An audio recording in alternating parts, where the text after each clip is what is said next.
కథలెన్నో చెప్పారు, కవితల్ని రాశారు, కాలాలు దాటారు, యుద్ధాలు చేశారు. ప్రేమలో తప్పు లేదు, ప్రేమలో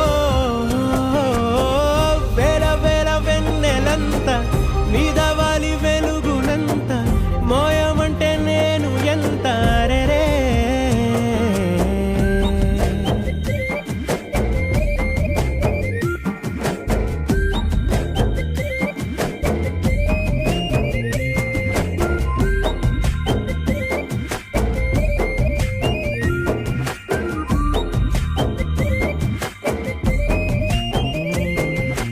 ఆకాశం తాకాలి అని ఉందా నాతో